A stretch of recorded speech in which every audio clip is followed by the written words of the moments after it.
আমি উদারত আহ্বান জানাবো, আগামী 16ই November Gausia committee Bangladesh Burma colony unit শাখার ব্যবস্থাপনায় আজিমুশান ফাতিহাই আজদাহুম হুজুর গাউসে পাকের জিকির এবং উরসুল কুল সকল আউলিয়া ইকরামের উরুস হবে। আজিমুশান এক মিলাদ মাহফিল হবে, আপনাদের জন্য তাবরুকাতের ব্যবস্থা করা হবে। একটা ভালো কাজ না? প্রত্যেকটা ভালো কাজে আল্লাহ বলছেন তোমরা প্রতিযোগিতা করো। এটা আপনাদের একটা প্রোগ্রাম। আমরা আউলিয়া ইকরামের জিকির কেন করব? কেন আমরা ফাতিহাই আজদাহুম করব? জানার দরকার আছে। ফাতিহাই আজদাহুম, আউলিয়া ইকরামের উরুস, ফাতিহা, এগুলো আমরা এই জন্য করি কারণ কাল কিয়ামতের ময়দানে কঠিন মুহূর্তে এই সকল আউলিয়া ইকরাম আমাদের জন্য শাফাত করবেন। সুবহানাল্লাহ। শাফাতুন সালাসা, শাফাত করবেন তিন শ্রেণীর মানুষ।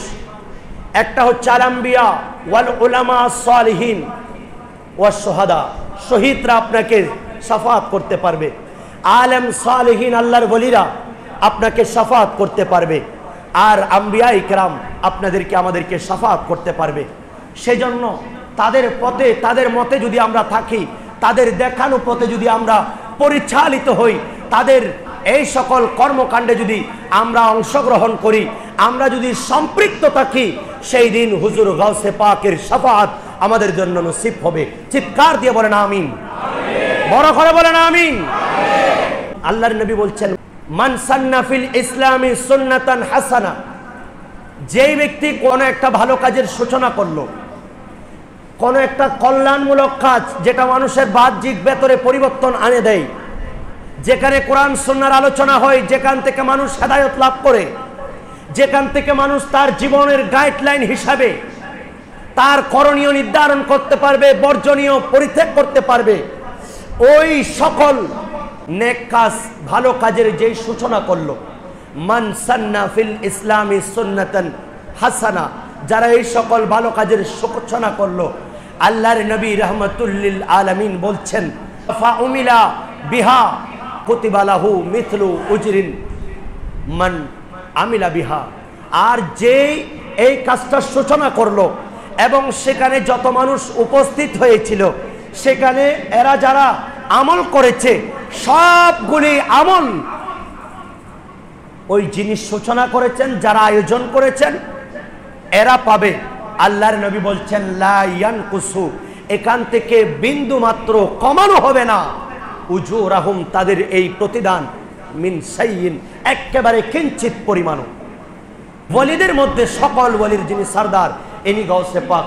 ওনার জিকির করলে জিকরুল আম্বিয়াই ইবাদাতুন ওয়া যিকরুস সালিহিনা কাফারাতুন। আউলিয়া ইকরামের যখন মাহফিল করা হয়, আউলিয়া ইকরামের জীবনী যখন আলোচনা করা হয়, এগুলো আমাদের গুনাহের কাফারা। আর আম্বিয়া ইকরামের যখন আলোচনা পেশ করা হয়, সেখানে এটা আমাদের জন্য ইবাদত হিসাবে কবুল হয়ে যায়। বড় করে বলেন এই ফাতিহাই আজদাহুম, এটা আপনাদের গাউসিয়া কমিটির ভাইয়েরা একত্রিত হয়ে এরা আয়োজন করতেছেন। কুনতুম খায়রা উম্মাতিন উখরিজাত লিন-নাস তা'মুরুনা বিল মা'রুফ ওয়া তানহাউনা আনিল মুনকার। তোমাদের মধ্যে একটা দল থাকা উচিত যারা মানুষকে সৎ কাজের দিকে আহ্বান করবে এবং খারাপ কাজ থেকে তাদেরকে বিরত রাখবে। আর সাহাবের শাহ হুজুর কেবলা এই আয়াতটা বারবার তিনি তিলাওয়াত করতেন, আর উনি দিয়েছেন দাওয়াতে খায়র। এবং এই হুজুর কেবলা গাউসে জামান তৈয়ব শাহ রহমাতুল্লাহ আলাইহি যে মানবিক একটা সংগঠন দিয়েছেন গাউসিয়া কমিটি বাংলাদেশ, এটার আজকে ঢঙ্কা পৃথিবীর আনাচে কানাচে ছড়িয়ে পড়েছে। সেই জন্য এরা মাহফিল আয়োজন করতেছেন আপনাদের সহযোগিতা নিয়ে। আপনারা কি তাদেরকে সহযোগিতা করবেন? একটু করবেন, সবাই বলবেন। আগামী বৃহস্পতিবার এবং সেই দিন আপনাদের একটা দিন যেমনিভাবে আপনারা ঈদে মিলাদুন নবীতে দিয়েছেন, এরাও আপনাদের জন্য বড় পরিসরে আয়োজন করবেন এবং আপনাদের ঘরে ঘরে তাবারুকও পৌঁছিয়ে দিবেন। সেই দিন আসরের পর থেকে খাতমে গাউসিয়া হবে এবং বাদে মাগরিব থেকে আলোচনা নাত রাসূল সাল্লাল্লাহু আলাইহি ওয়াসাল্লাম, আন্তর্জাতিক খ্যাতিমান উলামা ইকরাম আব্দুর রহিম মুস্তাফা আল আজহারি, গোলাম রাব্বানি কাশেমি, আমি অদম সালামত রাজা কাদরি এবং আব্দুল করিম চৌধুরী মহিউদ্দিন তানবীর, এরা সবাই উপস্থিত থাকবেন। এবং গাউসিয়া কমিটি বাংলাদেশের সভাপতি আমাদের আলমগীর ভাইয়ের সভাপতিত্বে এটা আয়োজন হবে। আমি আপনাদের সকলের সহযোগিতা চাচ্ছি। কাজের মধ্যে আমাদেরকে সম্পৃক্ত থাকতে হবে। আল্লাহ বলছেন তাআওয়ানু আলাল বিররি ওয়াত তাকওয়া, ওয়ালা তাআওয়ানু বিল ইসমি ওয়াল উদওয়ান, তোমরা ভালো কাজে, আল্লাহ রাসূলের কাজে, আল্লাহর তাকওয়ার কাজে তোমরা একে অপরকে সহযোগিতা করো। কিন্তু তবে যেখানে মন্দ কাজ হয়, যেখানে পাপ কাজ হয়, যেখানে গুনাহের কাজ সম্পৃক্ত, সেখানে তোমরা অংশগ্রহণ করিও না।